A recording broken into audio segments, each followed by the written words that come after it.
Okay, so looking at chapter 2, we've done an activity to talk about predictions and what you guys think would happen given a particular experiment scenario. We found that some of our predictions aren't always intuitive to what we actually find, which kind of reiterates the fact that we really need to do research to answer some questions, even if it feels like the answer is very obvious. Okay.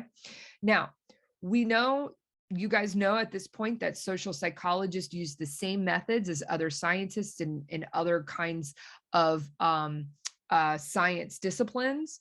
We use the scientific method to study things. And we use that to be able to provide evidence, to derive hypotheses, to provide evidence to support theories. We know that given the work that we do over time can actually drastically change theories. And we also find that sometimes when we're doing research and experimentation, that sometimes what applied to 2 generations ago doesn't apply to who we're studying now. So being able to replicate some of these experiments on different populations of people to make sure that those still true to this generation or different people is very important in the process. We also find that collected data will indicate findings that could be very, very different from what we project. And that's important to keep repeating experiments and making sure that we're making the right kinds of predictions based off of new information, deriving new hypotheses, which then formulate new theories. Now, when it comes to, when it comes to the process, the scientific method, the process, we have an idea, and that idea can be generated by something that we observe in nature or out in public. It can be derived from old research or a practical problem, maybe something that you want to ask because it's relevant to the current event. It could be derived from an older theory or a new theory. And then that is going to require you to look into the work and say, okay, well, what is it that we need to learn about this thing, and what work has already been done for us to build on that. And then we are able to generate a hypothesis, which is a guess and a testable question to ask, to pose, so that you can design your study appropriately for the question that you're asking. You want to make sure that the study design fits the question and can answer the question appropriately. So before you do the study, you have to design it. You have to make sure that it's ethical. You've got to set up your statistics to make sure that your statistics, the math, can answer the question that you're asking. You need to choose who you're going to test. So in this case, your participant population. You're going to create a protocol, which is what you're going to do, all the steps, defining the variables, what are you going to measure, and then how are you going to measure those variables. So for example, I use this example a lot in this particular set of slides. If you're interested in measuring aggression in children, then you need to define what aggression is, and then you need to find how you're going to measure that. So are you going to ask kids how they act? Are you going to observe them and then have a rubric of what aggressive behaviors are, and then how you're going to score those? So like a kid on the playground punching another kid in the face might be a much higher rated aggressive act than, someone else just sticking their tongue out at someone, so you're going to have to rate those. Then you're going to conduct the study after it's been approved by the ethics board. Then you analyze that data after you've got it all organized, and then you're going to try to interpret those results after running statistics in the analysis process. Then you're going to report them out, and that might be that you report it out to the public through a public means. You might be that you're sending it to a journal article, a journal as a manuscript, which will turn into a research article. You could be taking it to conferences. You can do all of these things to what we call disseminate the work. And then this might make you go back and refine your hypothesis and say, well, some of what I found was right and some of it wasn't, and how do I fix this and change this? And that's going to generate new knowledge and new information and new input from others. And then that just starts the whole process over again into generating new hypotheses and more information and more knowledge. And it becomes a cyclical process, and it never ends. Okay. Or you could observe, hypothesize, experiment, assess data, and then have a beer. And then sometimes that can help inform your conclusions and give you some really good inspiration for what you found, right? Now, and that's just a joke, obviously. If you're under 21, you're not supposed to drink. Okay, so I'm not encouraging illegal activity. That joke is only for those who are 21 and older.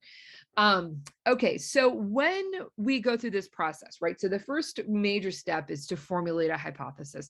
And we really need to look at other work. We really need to make sure that we have a basis for the question that we want to ask and the prediction that we have. And there's this kind of myth in science that everything's like, Archimedes, like eureka, that you're taking a shower and then suddenly you have, this brilliant question or brilliant potential solution to something. But really it's a cumulative process. And you can see that it, you generate this hypothesis, which generates more questions, which generates more research, which generates more knowledge. And it's cumulative, it adds up over time. And so and that's kind of where we start to build a foundation. That's how psychology was started. It was building this sort of foundation of questioning things. And a good example of this is Leon Festinger. So in 1950, behaviorism was kind of was a big deal, right? And so this is where Festinger came in and said, I don't think that behaviorism really explains behavior. I don't think that it really explains the situation. And I want to use a different method for explaining behavior. And so what Festinger said was, because he was super dissatisfied with the idea behind behaviorism, what he said was, okay, I want to explain why people change their attitudes. And so what he ended up doing was formulating a new approach, and he called this approach dissonance theory. And so this theory made specific predictions about when and how people would change their attitudes.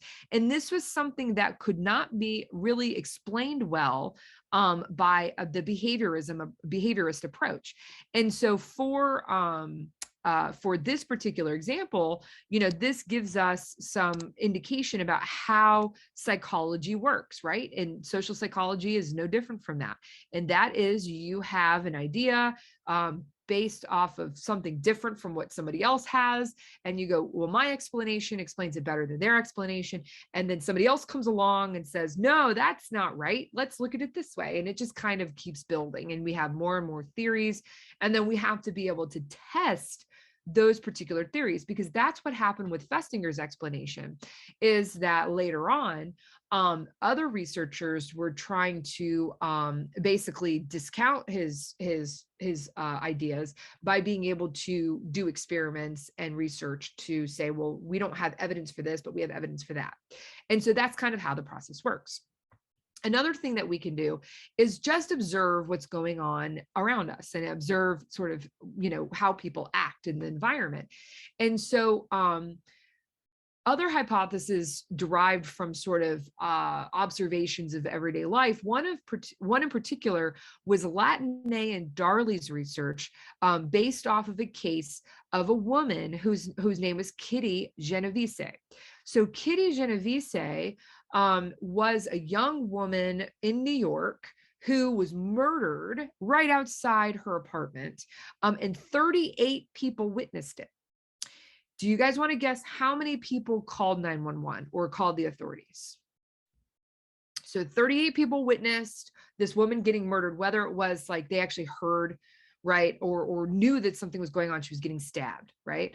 Okay, none of them, exactly, got it in chat. Nobody called 911 at first. Now, eventually they did call authorities, and they were able to, I think as soon as they got to her, they weren't able to save her. I think the actually guy came back. So he left, he stabbed her, he left, and then he came back and he ended up, that was the thing that ended up killing her. And so 38 people failed to call police to get help. And so Latine and Darley, instead of saying, oh man, New Yorkers, they're just terrible people. They're not going to help their neighbor. And they're just, oh, they're just, what's wrong with New Yorkers? Instead of saying that, they thought, oh my goodness, why is it that people won't call for help in this situation? Why did the neighbors not contact anybody, right? And so their hypotheses and observations led to a series of studies that brought us to something called the bystander effect, and found that given different situations, people will not usually call for help. And in other situations, they almost always, almost 99 to 100% time, do call for help. And so that line of research was inspired by this Kitty Genovese case. And they just, instead of saying, oh, people will be crazy, they actually went through and decided to test this scientifically and got us some really, really good information. So I got something in chat, and yeah, you hit on it. There's other people here, somebody's going to call. But when everybody has the thought, when all 38 people say, oh, somebody's going to call, then how many people call? Nobody, because you say somebody else is going to call. And we see this happen all the time. Like when you go and you're driving and you see an accident, for example, and you see a bunch of people out there and you see a bunch of people who have stopped, you go, oh, well, somebody there, somebody's going to call the cops. And what ends up happening is somebody always thinks somebody else is going to do it, and nobody ends up doing it. So the bystander effect is an absolute real thing. And the only way to combat that is to know about the bystander effect and to say, I'm going to call because I don't know if anybody else is going to call. And in that case, if you get multiple callers, it's great. At least it's better than nobody calling. So, all right. So we're going to talk about 3 research methods in this class. And like I said, I have a video on here and I have some more slides that go into really good detail about this. So if this is not really your area, if you haven't taken research, stats, if you haven't taken integrated, this is a really good way to kind of get sort of up to speed. If you have taken it and want a refresher, this is a really, watch those videos because I go into much more detail than I will go in for these slides. But we're going to talk about 3. Observational, correlational, experimental. So observational research is great because it can describe behaviors, it can describe information, but there are limitations with observational research. But the goal is to describe behaviors and observations. Correlational work is great because it gives us information about relationships between variables, and its goal is to predict. So if you have this thing doing this thing, okay, what is the other variable doing? What's the relationship between the two? And can we predict from that? And then the third type of research method is experimental. And that one is the only, out of all the research methods, experimental method is the only method that allows us to derive causation. So does this thing predict, cause this other thing? Okay. So experimental, the only way to be able to actually make causal relationships and describe what is going to happen based off of this designed experiment. So we're going to talk about each one of these. So the first one we're going to talk about is observational method.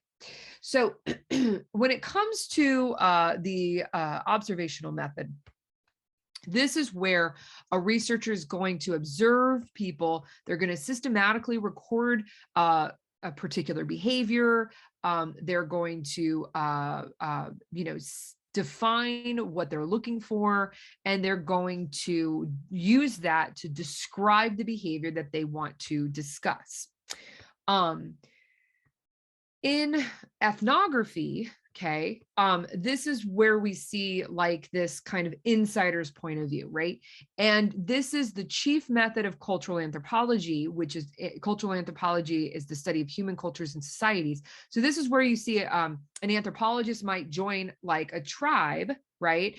And try to maybe it's a tribe that doesn't have much Westerner influence, and they want to understand the culture of this particular tribe. So they would go and they would try to find somebody who is going to give them input on their culture and the people. And so that's kind of like what we would traditionally think of as anthropology, but also we can look at this, for example, in cults, right? So let's say you have somebody who's a member of a cult and you want to know what went on in that cult, then you would try to find somebody who is going to be your person who is going to give you that insider's point of view. And that contact will be able to describe, things that you may never be able to learn if you were in that situation, because you're not part of that group. You're not, that insider perspective is one that's only for insiders. Okay. And so we, social psychologists, like to use this to understand differences between cultures, because they can get a really good description of behavior based off of people who are living in that culture and living with those behaviors. Okay. Now, another thing that is used to look at behaviors is something called archival analysis. Now, and when it comes to archival analysis, you are looking at accumulated documents or archives. So you might be looking at diaries, magazines, you might be looking at newspapers, you're looking at documents that have been archived, writings, pictures, things that have been archived over time, to be able to understand different kinds of patterns of behavior. And so, like, for example, you could look at images on the internet, and looking at maybe specifically news groups, and you want to see what kind of images are being portrayed and what that looks like, and what is a theme or a pattern that goes along with this particular viewing material. And then, you want to then make some conclusions on what you find. So this is a great way. There's definitely downsides to all of these kinds of research, but they can give you some insight on especially historical findings, because this information is coming from archives. So typically what I do for this, and when we're in class, I really like to give you an opportunity to look at a magazine. And I usually have a huge stack of magazines and I give them out and I let you guys kind of move through them. But what we're going to do is, instead of actually doing the work, I'm going to see if you guys can predict the kinds of things that we would find. So before we get started on the first part, what kinds of research questions could you formulate about how men and women are portrayed in magazines? We can look at pictures in fashion magazines and show body standards. That's a really, really good one. Why are they so over edited? Why are they so Photoshop heavy, right? Is a woman's magazine more geared towards physical beauty? Why aren't those with bigger builds shown as much? Why are men's more geared towards physical fitness? Do men care less about appearances than women? Perhaps how language is used in correlation with men and women in magazines. Absolutely. All of these are super fantastic questions. And these are questions that we can really look at. How are men and women portrayed differently in magazines? How are they geared toward traditional men's magazines versus women's magazines? We can look at the advertisements. We can look at the stories. We can look at the pictures themselves, right? Now, how would you expect to answer these questions? That so many really fantastic questions here. How would you expect to answer these questions? Like what would you do? Okay. If you had to design an experiment, what would be the first thing that you would do to look at any of these questions? First, get a bunch of magazines. Yeah. I mean, it sounds like such a basic question, right? But yeah, step one, get a bunch of magazines. But the question is, what kind, what range, online, do they have to be printed? You have to answer all these questions first, right? So are you interested in looking at this change over time? So looking at magazines from the 90s versus magazines from the early 2000s. Maybe we can look at 10-year gaps. All of these things are actually going to influence what we're looking at and what we're looking for, right? And then what would you expect to find given the question that you've asked? So if you didn't pose a question, what kinds of things would you expect to find when looking at different magazines? And if you posed a question, what would the answer do you think that you would find given the question that you asked? So I've got one that says that they think that their observation would be true, and that is about men carrying less about appearance than women. One prediction would be that women's beauty magazines would show an excess of advertisements for makeup, body expectations, etc. Magazines want to put out what sells the best. Yeah, guess what they're doing? Research to see what everybody will buy, right? So they're doing research to actually find what is it that their consumers want. So if you look at the a women's advertisement in a women's magazine, and it's makeup and it's it's products, and if you look at a men's magazine and it's different, that's because the research that they have been doing is that people want to buy that. They want to sell, the company wants to sell what they think people will buy, right? But that can give us insight on the culture, right? So if we're looking at the difference between men and women magazines, and we can say, well, that might reflect a difference in the culture, and then what men and women value. Now, like I said, I typically like to do this with actual magazines. So we're not going to actually do this, but I do want to pose this question to you. And I want you guys to predict. I want you guys to think what you think would happen. So if we were to have a whole stack of magazines, men versus women, what do you think we would see more often in terms of entire body, waist up, primarily head and face? Do you think that men or women's magazines show the entire body, waist up, primarily head and face? So if you had to guess, what do you think you would find looking at a whole stack of magazines? Which would be more prevalent in these? And you can say, for example, two of them. You can say women mostly would be entire body and waist up, whatever you think would be. So I'm getting a lot of waist up. Women would show more skin, more body than men. Men show entire body, especially shirtless. Waist up for men, full body or waist up for women. Women entire body, men waist up. Men would be more waist up for men. What about primarily head and face? So I'm getting some like women head and face, probably to show off like makeup. Lots of full bodies for women, a lot of men waist up photos. If they're muscular, yep, thinner men would be more face, absolutely. Yeah, and a lot of you are really hitting on this. So there was a archival research done to look at different kinds of media and news and photographs. And so this wasn't limited to just like magazines, but this was archival analysis on portrait art, news, and advertising photographs that were in print and TV media. So this was published in 1991, but the work was originally done in 1983 and then repeated for 1991. And this is what they found. Now, we can argue that in the past 10 years, there's been some change in culture, but I think you'll find that a lot of this still rings true. Over 5 centuries, okay, across cultures and in different forms of media, men are visually presented in a more close-up style. So focusing on the head and face. Now, I know that we said that for women, there's a lot of head and face for like maybe makeup and stuff like that. But traditionally, when we look at media, we're finding that men are presented more head and face.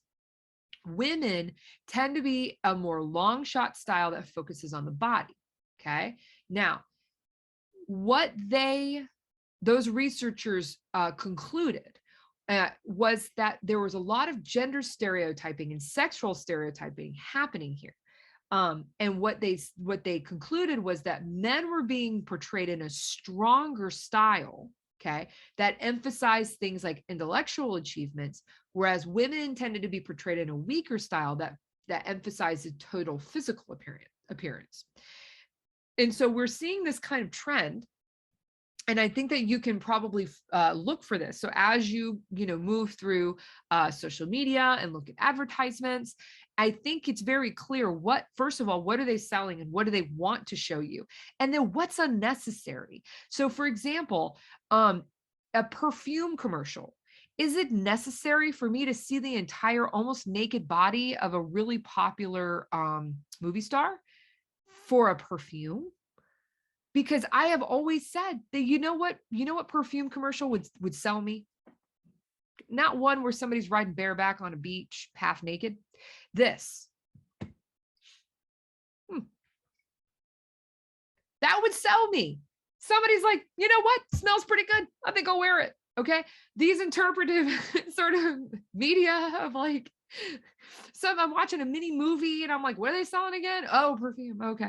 If I don't know what they're selling, it's almost always perfume. Now, that's not to knock art, because art is beautiful, but I don't understand a lot of the themes in the perfumes. But I do know that if somebody seemed like they liked the way it smelled, I'm going to go smell that thing. Okay. And if I like it, I will purchase it.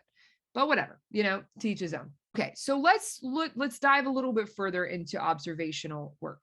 So one example of a question that you could ask using the observational method is, how much aggression do children exhibit during school recesses? Okay. And so you may just, and this is just an observation. So you would have to define what behaviors you deem as aggressive. So if you had to pick an age group, of course you'd have to pick an age group. So let's say first through third grade. Throw me in chat. What would you define as an aggressive behavior for a child between first and third grade? So what would you consider an aggressive behavior? Okay. And then so put that in chat. And then what you're going to do as the observer is you're going to systematically look for that behavior or set of behaviors, and you're going to record them. Okay. So here we go. We've got name calling, pushing, hitting, taking toys forcefully without asking, pushing, lots of pushing, hitting, shoving, intense verbal bullying, not sharing, being physical. Absolutely all super fantastic examples. And what this is, yelling, yelling at authorities. And you would have to define all of these and then basically have a list of the observations that you make. Now, in order to make sure that you're reliable across all the people who are also observing these behaviors. So let's say you're observing and then you have two assistants, and those assistants are observing the defined behaviors, but you want to make sure everybody is on the same track, and on the same wavelength. You would actually do something called inter-judge or inter-rater reliability. So everybody would watch the same thing, whether it's a video or you're actually directly observing a playground behavior, recess behavior. Everybody's observing the same scenario for the same amount of time. And then you compare all three, because in this case, I have two assistants, all three sets of scores. And what you would hope to find is that everybody's got the same answer. That doesn't always occur though. Okay. There's always going to be a little bit of variation because maybe you blinked and missed something. Maybe somebody else was like, oh, well, I didn't really think they shoved them. I saw what happened before. And then what happens is you get a percentage, but you want that interrelator reliability to be very close to 100% reliable. And you want to get closer to that. So what inter-rater reliability or inter-judge reliability is essentially the level of agreement across two or more people who are independently observing the same behaviors and or coding the same data. So you want those people to be able to have the same very, very little difference between those ratings. And so one really good way to do that is to have everybody rate the same thing, same scenario, and see where you get. Now, where do you think the limitations come with observing behaviors? So what do you guys think are the limitations of observational research or methodology? Bias, sure. You could have bias in the person who is doing the behaviors or a person who's observing the behaviors. A huge limitation is we're not changing anything. We're not doing anything. We're just flies on the wall. All we're doing is we're observing. We're not changing any behaviors. We're not modifying anything. We're not doing anything. Absolutely. There's another one, external factors that we don't see. Absolutely. There's always that we can't control. So certain behaviors are just really hard to observe because they don't occur very often or because they occur privately. So if you want to see how people wipe their butt, okay, not really great to be sitting in a stall and observing somebody because chances are they're one, that's unethical, and two, they might change their behaviors, and three, it's unethical. Okay, we don't want to be watching people go to the bathroom, and that would be something that you'd have to ask them about, not something that you can directly observe, which is a different sort of thing that we'll talk about later. Another thing when it comes to the archival analysis is that you are only getting a snapshot of what is currently available. So it might be that you don't have all the information that you need because the newspaper doesn't exist anymore, or the diary was destroyed, or you just can't access certain material because it is inaccessible for whatever reason. Somebody else has it, it got destroyed, it didn't, it existed for a period of time and is gone now. So when you're dependent upon old kind of work, you are sort of you're having to sometimes do your work with missing information, and that can be problematic. And then finally, it doesn't allow you to predict. So observation doesn't allow you to predict anything. It doesn't allow you to explain anything. You're limited to just describing the behavior. You can't change anything, nothing like that.